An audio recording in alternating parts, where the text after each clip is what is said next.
Thank you very much for watching. Liam Hartree here with another episode of Presenting Champions. Today, got a very special guest with me, Joe Hughes, who has a very inspiring story, not only with his boxing journey, where he's been European champion, challenged for the European title on different occasions, challenged for the British title on multiple occasions, been in there with some of the best fighters in Britain as well, which I also think that actually deserves a mention. I've actually got a little list of them here because you've got Sam Maxwell, you've got Sandor Martin, Robbie Davis Jr., who else have we got? Jack Catterall, obviously. You've been in there with some great names. But as I was saying to the champ before we started this interview, this is much more than a boxing story.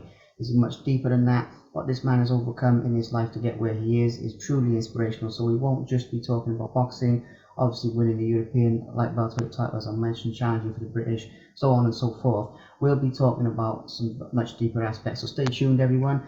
But like I said just now, champ, once again, thank you for coming on the show, and thank you for making the time for this.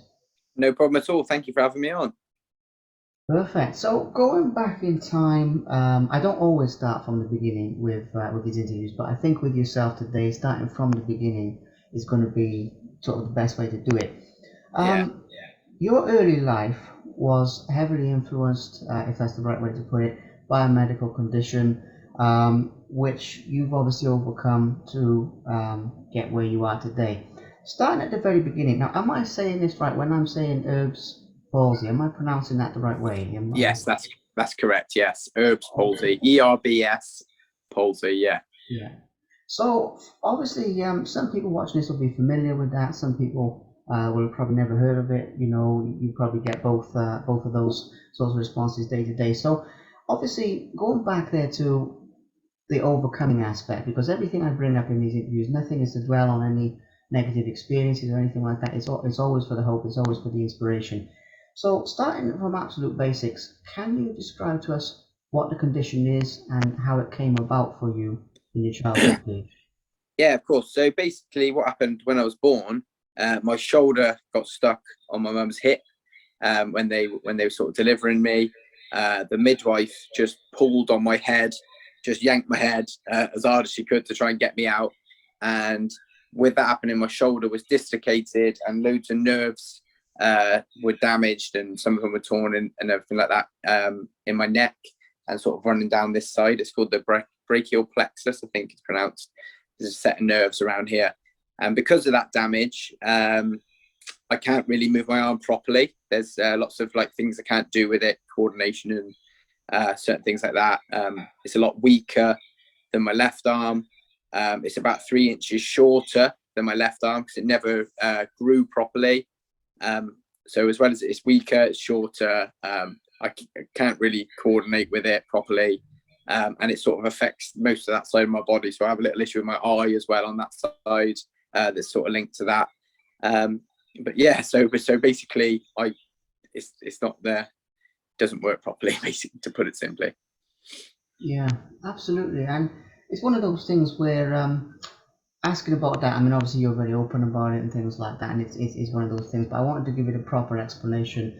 It's always an interesting one getting into these sorts of things, because I also don't want to define people based solely on that either. But at the same time, the fact you've overcome it is very inspiring. So in terms of those early years and treatment that you received and things like that, when they sort of found out that this was going on and this was going to be a problem for you, as a child, what sort of medical treatment do they do with this condition? How does that work?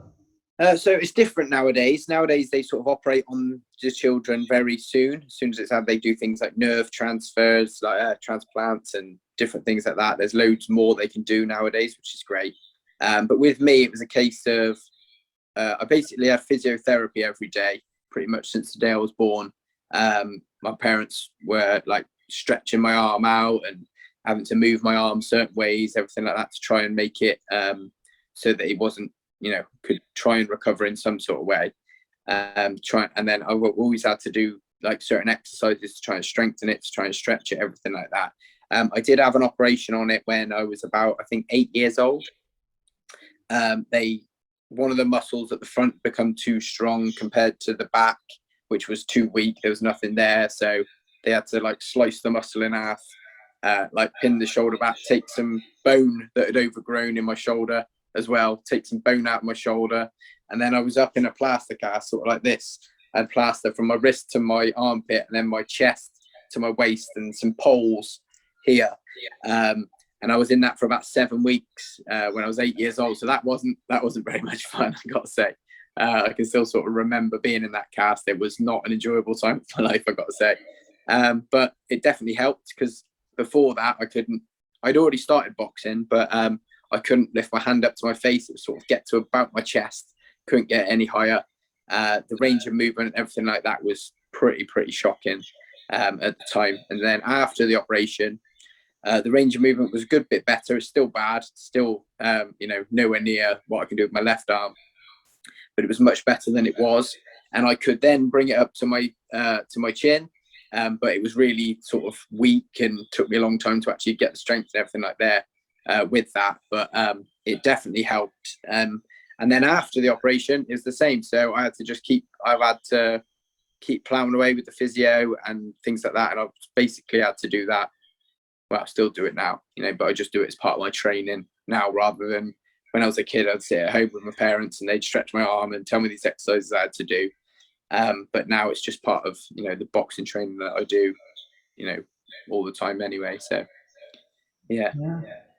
It's amazing. I mean, it is amazing, and I'm not just saying that. It's like a sort of like a real life Rocky story, with what you've overcome to be European champion. And I don't mean that in any sort of cheesy way, but it's it is very inspirational, which is cool.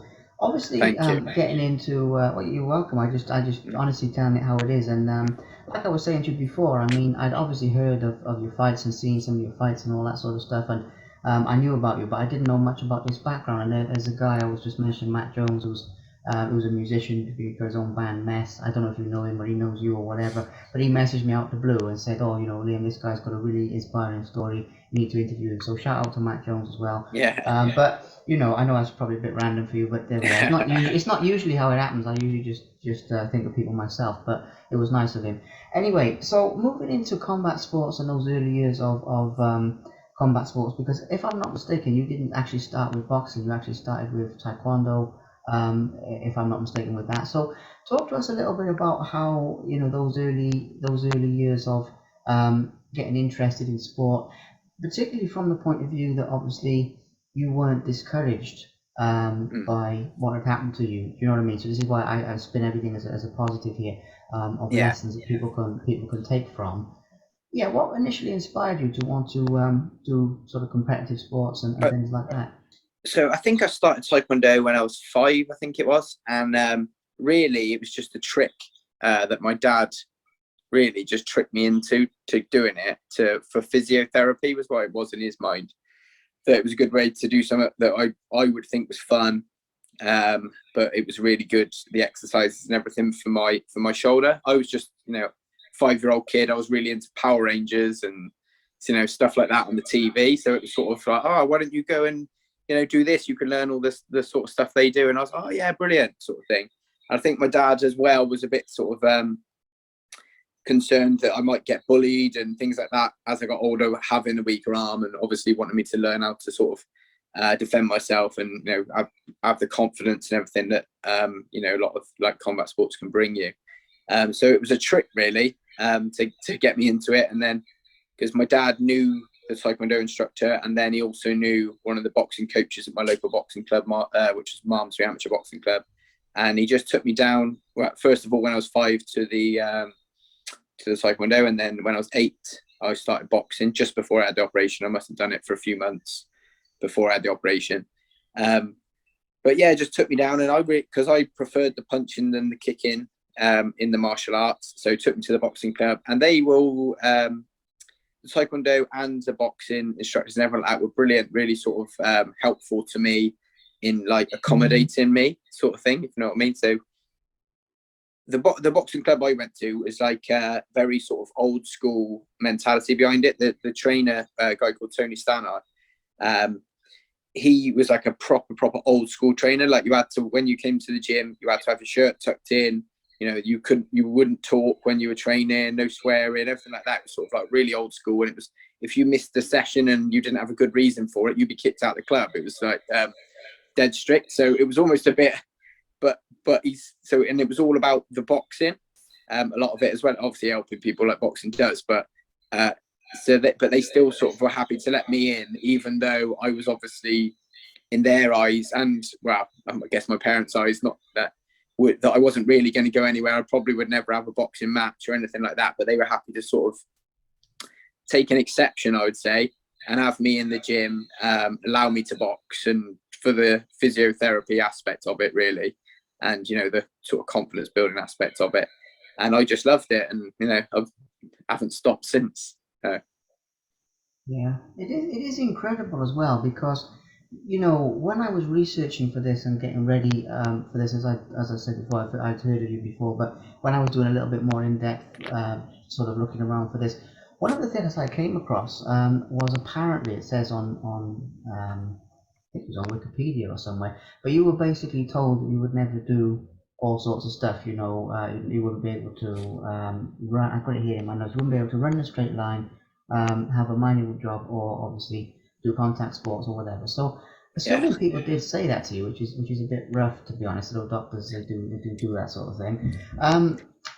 Did you ever think that you would be taking boxing or the combat sports quite far in your life, or at that stage were you just enjoying being able to do it as sort of an outlet and a more enjoyable form of physio than probably the regular physio? If you get what I mean, like your mentality at that young age. Yeah, well, I think my parents were told all those things when I was born, and like I have been told stuff. Like I quite quickly learned how to run in a straight line. It wasn't like a massive thing, but at the time they were. That was the thing, and then from doctors and everyone like growing up, have always sort of said those things. I wouldn't be able to do those things, but to me, it was always a case of I don't know how to put it, but the way my parents sort of raised me, it was never.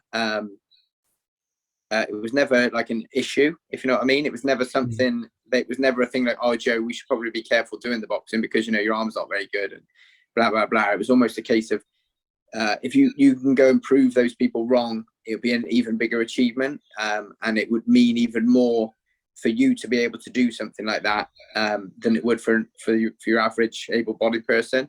It was sort of something I was never kept back from doing stuff, if you know what I mean, because of my Erbs palsy. If anything, I was pushed in, not pushed into it, but pushed forward and encouraged to do more. Not just, I think perhaps they were, I mean, they haven't said this, but perhaps they were worried I'd end up being, not doing anything and just staying at home and just watching the TV, too scared to go out because it might hurt my arm. Subconsciously, perhaps they may have thought something like that. That's what I would perhaps think. So I was sort of like pushed forward to do more because I've got a problem, rather than just being, you can't use that as an excuse. Couldn't use it as an excuse to not do stuff. It's like, you still, it is what it is, basically. That's the cards you're dealt. Nothing's going to change that. So just get on with it and try and do the best you can do, regardless of the Erbs palsy. So it was, one of them. So that's what I did. Yeah. I love that. I love the mindset side of it, because obviously the mindset thing is, it's very important, and even with boxing as well, obviously it's very mental as well as physical. So touching on that, and I really think it's inspiring for people who've got that sort of set of cards they've been dealt type thing in one way or another. It is very inspiring for them, that obviously, and I know it sounds almost like a cliche, but the fact you've done it, other people can do it as well. Whether it's boxing or something else. I really. So do you feel you represent that to people? Like you represent like an inspiring? I think so. I mean, that people say that to me that I do, and it's sort of a weird one. Do you know what I mean? Because it feels awkward to say, like for me to say it, if you know what I mean. But it is something I do now. So like now, I quite often go in and do talks at schools and teach boxing at schools and stuff like that as well now.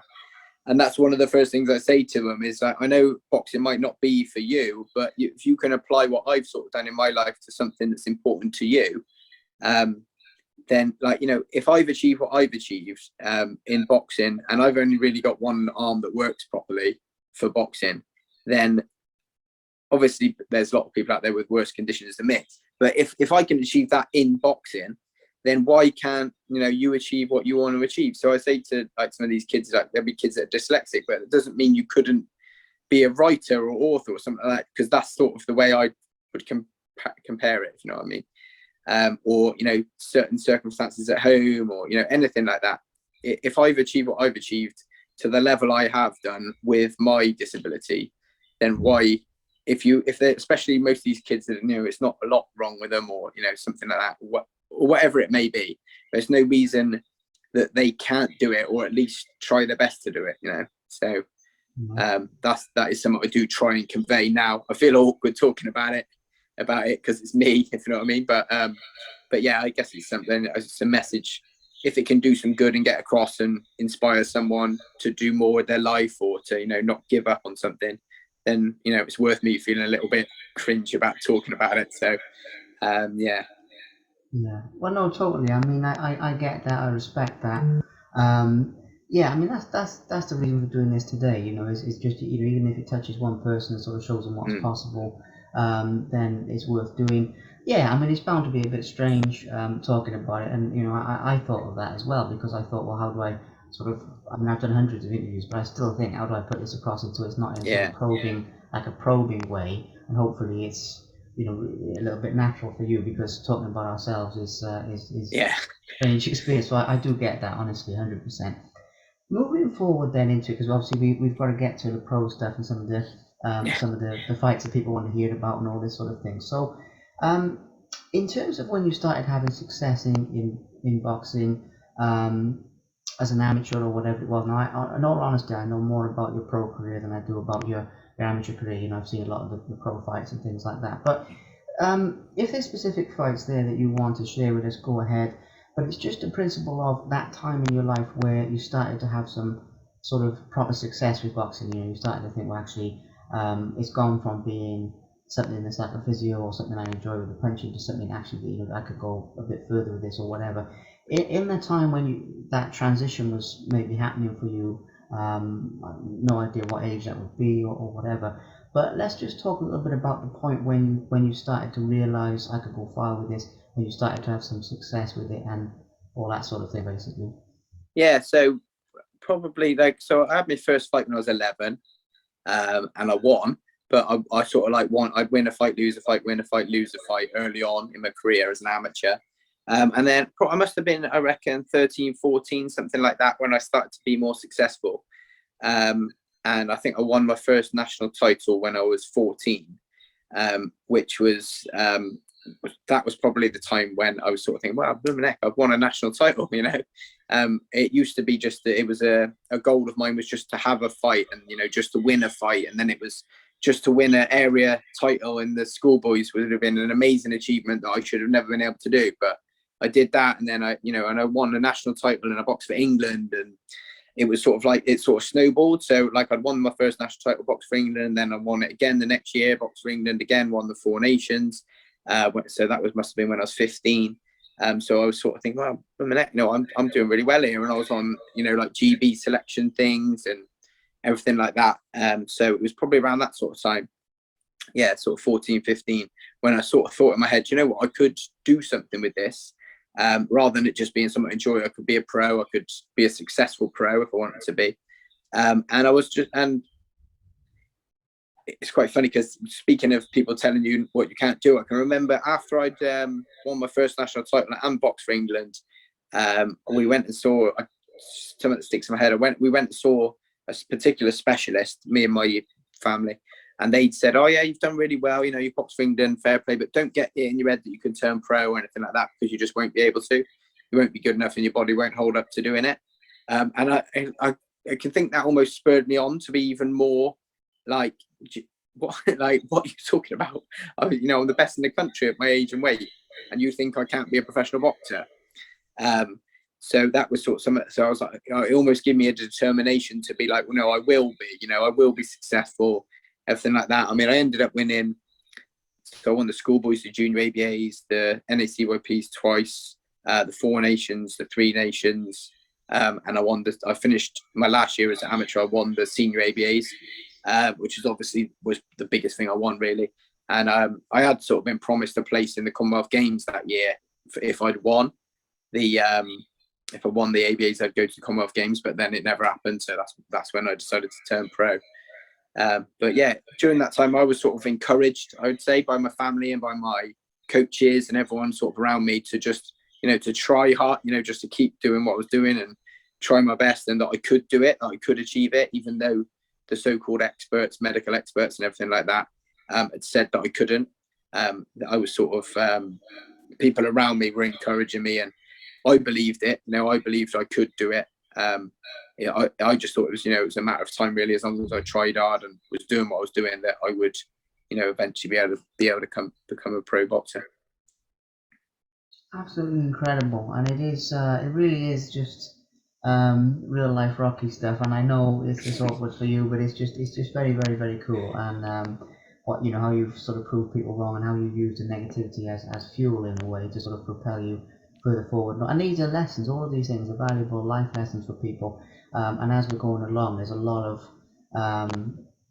pearls of wisdom, or whatever the word for it is, as we're going along, that people can use for their life. So that's not even the question. I'm just saying it's very very cool. Yeah. Moving into the pro side of things then, because to talk about some key fights and get into that sort of thing. Now, until this point, we've been moving along a little bit more sort of chronologically of sort of this happened and this happened. Obviously, with the pro side of things, because you've had a lot of fights and there's a lot of big stuff there, I might move around a little bit more abstractly and talk about questions from a different point of view. But one thing I do want to touch on with this is, obviously early on in your career you started off well, had a number of good wins, a couple of TKOs in there as well, I think, and everything.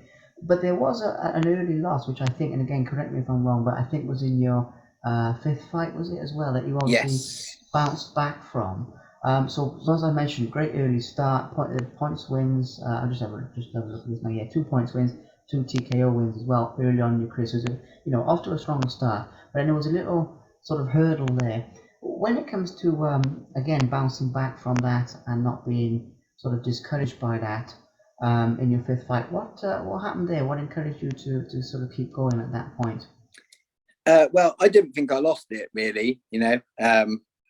Okay. It was a good fight. It was close, much closer fight than it should have been. I didn't perform well, and he did do really well. Joe Elford, his name is, and it was and he's a good bloke, to be fair. But I thought I won the fight, but it was relatively close. It was much closer than it should have been. Through things that I'd done wrong in the lead up to the fight, I didn't really.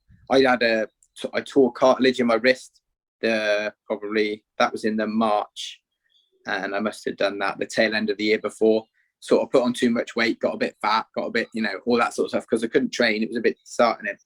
But then I trained not to make excuses, and then I went, even though I am making one, but so then I went, done the fight. I said I thought I won, but they gave the decision to him.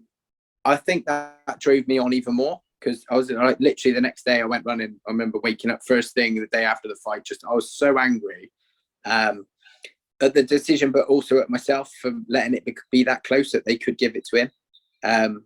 And I was just, man possessed, really, after that, I think, for a long time, because it was just frustrating me so much. So I was thinking, how have I lost it? I've lost a fight this early on in my career. Am I going to, not achieve what I thought I would achieve? Am I not going to, quote unquote, make it as a box pro?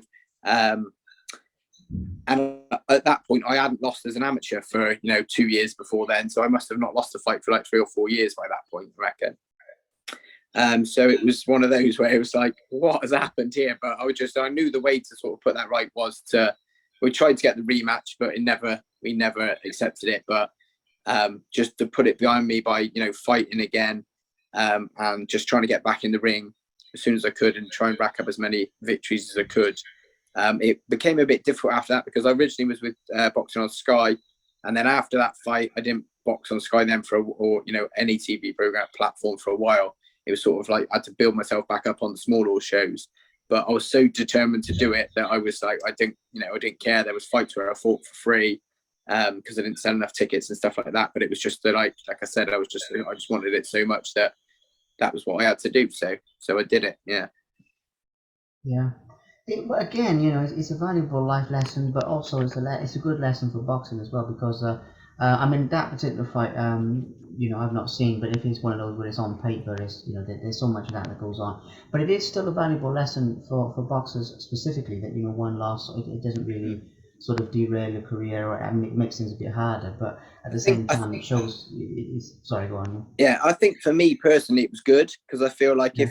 if I had have got the decision, I might have just carried on being like, oh well, I didn't do everything right in the lead up to it, and I still won. So who cares? The next one, I'll do the same thing. But then, Mm.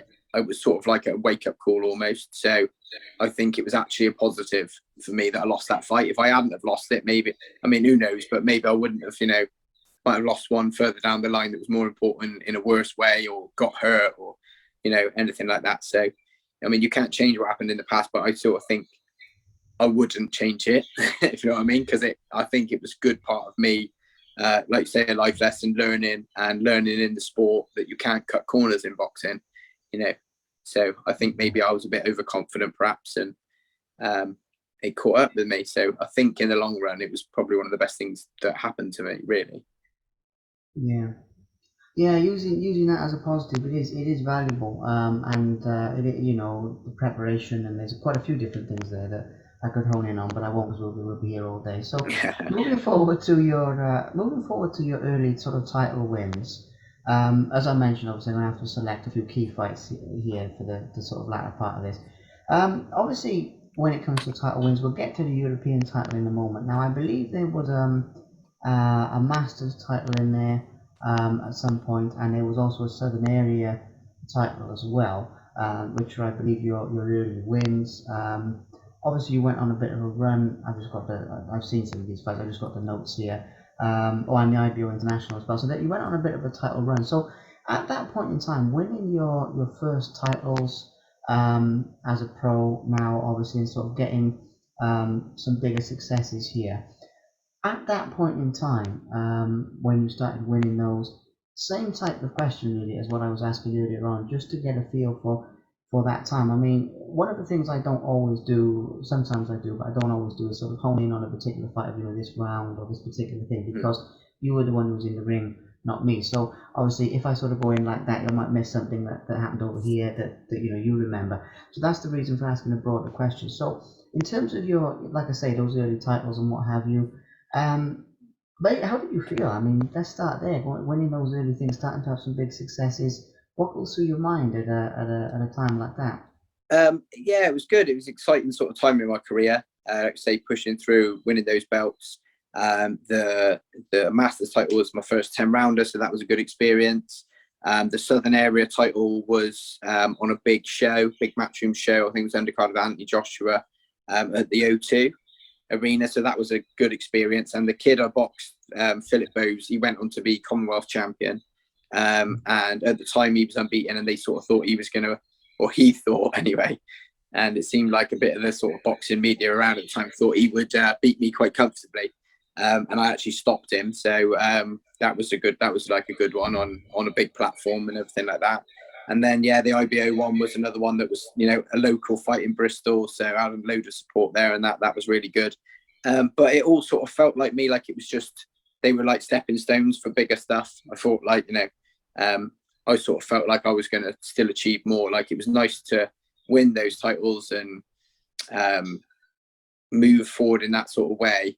But it was always like in my head, like, oh yeah, this is just part of it. I'm going to step forward, and my sort of goal for a long time was the British title. So it was sort of like, well, if I keep winning these, they'll have to give me a shot at the British title at some point. So even though it was good, they were good wins and everything like that. It was sort of I was still like anxious to just keep pushing forward and Yeah. just keep trying to get bigger fights. Yeah. Mm. Spoken like a true champion. That's the way to look at it. Okay. So obviously there was some more here, including obviously the English title, WBO, Intercontinental, I believe was in there somewhere. There was a lot of stuff going on. We'll have to skip a few of those to obviously for people's attention spans to get into some of the good stuff. Obviously, I was thinking about where to start with this because talking about the British title, talking about the European title, um, obviously the British title challenges and winning the European are both equally as relevant. Now, I believe obviously getting into it with the British title challenges first of all might be good.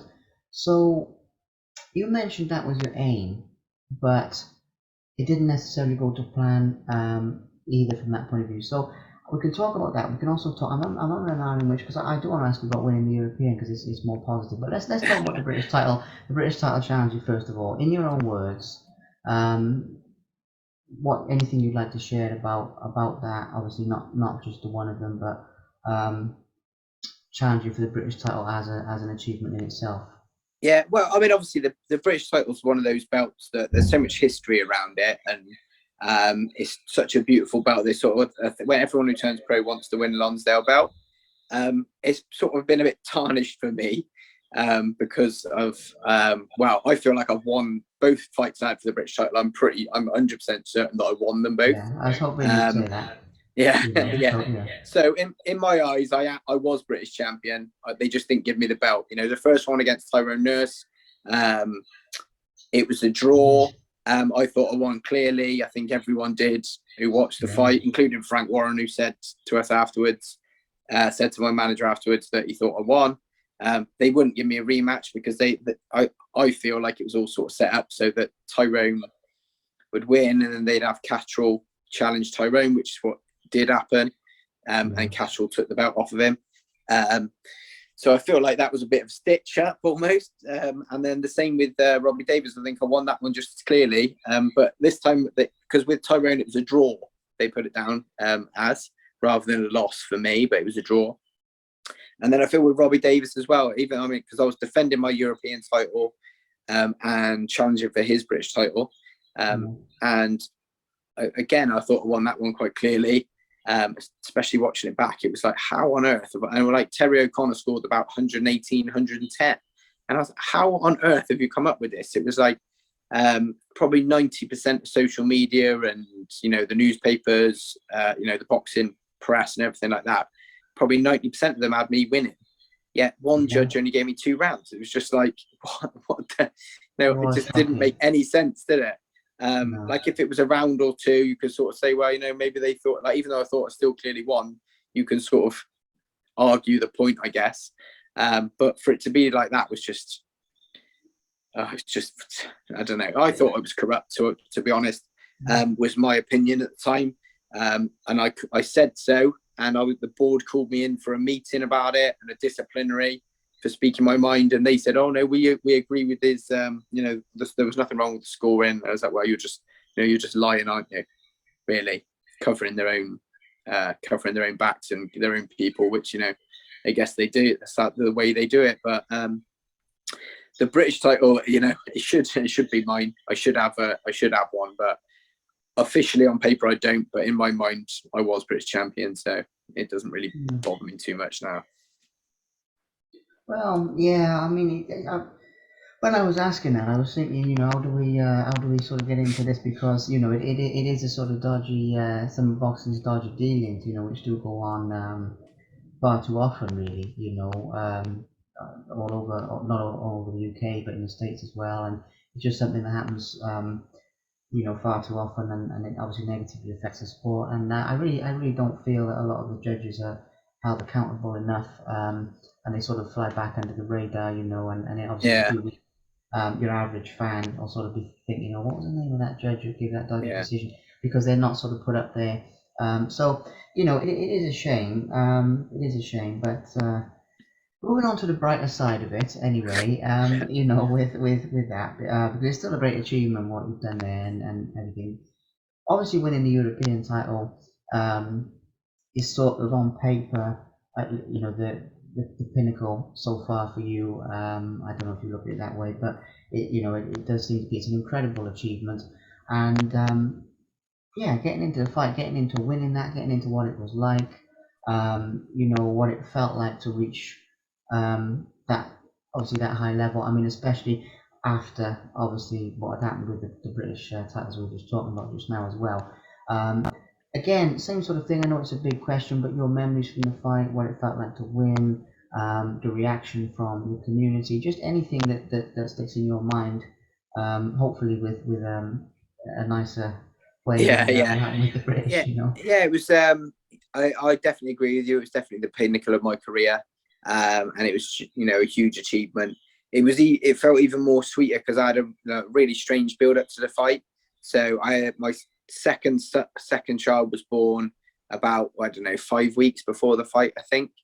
And I like to try and be quite hands-on with the kids, so that wasn't the best prep. My granddad died a week before the fight, which was, again, obviously not ideal in terms of the fight. My son brought home a sickness bug from preschool the week of the fight, making the weight easier, so that was a plus. My mum was in hospital in Mexico having what was called a stem cell transplant or something like that, they called it, which was a bit of quite a high mortality rate having this treatment because she's got MS. So she was in Mexico while I was in Italy having the fight. It was on the first Matchroom Italy card in Italy, obviously, and I was fighting an Italian, and it felt like it was all set up, like everything had conspired against me, sort of thing, to lose. And then I went out there and I won. I thought I boxed quite well, but I won pretty comfortably. One of the judges still gave it to him. I have absolutely no idea how, but I guess, like we just said about judging. But I won it really clearly, and I won the fight. And it was strange. It was definitely the best feeling of my career. But there was a huge feeling of relief as well as happiness and joy about it. It was like I was relieved because up until that point, I felt as if I hadn't really achieved my potential, which I know sounds silly when you think about my disability and everything, because really my potential should have been nothing. But in my own head, and I'm my own toughest critic. So in my own head, I hadn't achieved what I should have achieved in my career. So to win the European title was, it was a relief, which is, I know sounds strange, but it was a relief. And I had quite a few people over there, friends from Malmesbury where I grew up, and friends from Bristol, came over to watch in Italy, and they had a good holiday. So having people there to sort of share it, and obviously with my my team, my coaches and that, and was just brilliant. It was a brilliant feeling, to be honest. Yeah. Incredible achievement, and absolutely, as I mentioned before, your potential coming out there, and it's just an amazing achievement in so many ways, from some of the robberies and some of what had come before, obviously overcoming the condition and everything we talked about. There's so many things that came into that, and I had no idea some of that stuff went on before the fight. I mean, that's just crazy, because it's there's a lot of things that people don't see from the outside looking in, type of thing. Obviously, people. I mean, I follow boxing like a nutter, but at the same time, there's still a lot of things that are going on in people's personal lives. That you watch the fight and you've got no idea what other dynamics are in there. So giving that, putting a sort of spotlight on that. So I know, obviously, there's more fights after this, and we talked about Robert Davies and we talked about that, but for the purposes of this, because we've gone slightly over the time I said, so talking about just the last couple of things to sort of wrap this up for you. In terms of your future plans from here, I think this is something, because we've spent quite a bit of time looking back, and I know, as I mentioned, there's obviously the fight, there's obviously the Sandor Martin, there's obviously Sam Maxwell and so on. But rather than getting into any more of what's happened, looking forward, into the future now, what's sort of driving you now? What are you aiming for next in your career? Just getting a feel for your future plans, basically. Would be great. It's a bit of a funny one, really, at the moment. I haven't fought now for nearly 2 years, which is the longest time I've ever not fought for in my life, and it feels really bizarre. I feel like I'm almost semi-retired, even though, like, in my mind I'm not. I'm still training, and I still want to fight again. My family want me to retire, just because they say, like, what have you got to prove, basically. But to me, it's a difficult one. I guess it is for all boxers, is, when's the right time? I sort of feel physically good. I don't feel, like I'm done at all. But it's sort of getting a good fight as well. I'm not going to go back through the small law stuff and try and sell tickets and all of that sort of thing. I have been offered a few fights on sort of short notice that I've turned down, because I don't, like, in the past I've taken fights where I shouldn't have taken them through injury, because I've been injured, and everything like that. But I was just so desperate to, try and do something, make something happen in my career. But I'm not in that position anymore. I feel like I have achieved a lot in my career now, and I am happy with what I've done. If I walked away from the sport today, I would be happy with what I've done. I still feel like I could do more. I would love to challenge for a world title one day. That'd be, the next goal, really. Considering, the only thing bigger than the European title is a world title. So I'd be sort of, that is something that I would still, would love to do. But in terms, like I said, I've been offered a couple of fights, sort of domestic fights, but they haven't really come to fruition. I know Dalton Smith versus Sam O'Mason is happening this weekend for the British title at light welterweight. Smith was one of the fighters that they offered me a fight for, but on short notice, unfortunately. But that was a fight sort of been talked about for a while with like my team and Matchroom. Has sort of been a bit back and forward. I know Harlem Eubanks making some bit of noise at the moment last week. It fought last weekend again at like welterweight. That was a fight. That'd be a fight I'd take on because it's a big platform and everything like that. So those sort of fights I think are realistic. Obviously, I mean, if you could offer it to me, I'd say, well, I'll fight Josh Taylor tomorrow, for the world titles. But I know that's not going to happen. It's not realistic. But I think it's if I do fight again, I think it'd be something like that to start off with. Like a domestic level type thing. But we'll see. If it doesn't happen, it doesn't happen. It's not the end of the world to me now, to be honest. I'm really busy now I know I've got 3 kids at home. I'm coaching a lot now for my job now, really. I do personal training as well as being involved in the amateur club that I train at, Paddy John's gym. I'm flat out doing stuff like that. Like I said, I go to talks in schools, I teach boxing at schools, and stuff like that. I'm pretty busy, so if it doesn't happen, it doesn't happen. But I would love to fight again, but we'll see. There's nothing set in stone in my mind at the moment, really. Yeah, it's amazing. I mean, it's cool to get to both sides of it. I can see both sides of it, and you've got that contentment from a certain point of view, which you should have because you've achieved some amazing things. But I can also understand that I can still see a bit of fire in you. Yeah. To be quite honest, I mean that as a compliment to yeah. go a bit further with it. I honestly think there must be something in sports people or something like. I get, unless it's just human nature, but it's really hard to be satisfied, I think, with your career and your achievements, to not just think, oh, well, I could do, a little bit better, a little bit more. And I guess everyone's like that, really. It's not just sports, but it's just so obvious, such an obvious way of measuring that, with a sport like boxing. It's like, well, what if I could just do, the next step up and the next step up? But you've got to stop somewhere, I suppose, and you can't go on forever. Well, that's it. Well, whatever you decide to do next, obviously, I wish you all the best. I believe that boxing people, boxing fans everywhere, wish you all the best as well. Thank you. With whatever, and I really mean that, with whatever the next venture, whether it's fighting again, but also, the work you're doing, giving back and sort of contributing to other people. I've got a lot of respect for that because the world needs more people like that, to sort of give people hope and positivity, teach people some skills. Obviously with boxing, it teaches people life skills as well. So, there's a lot of good work you're doing. Last thing for me to do is once again just say a big thank you for your time coming on here. We've got into some really, really good stuff and very, very inspirational life that you've led so far. And just thank you very much for your time, mate. It's been an absolute pleasure.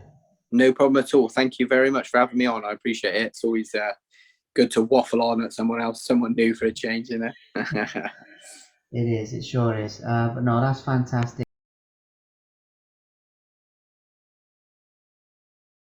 Thank you very much for watching.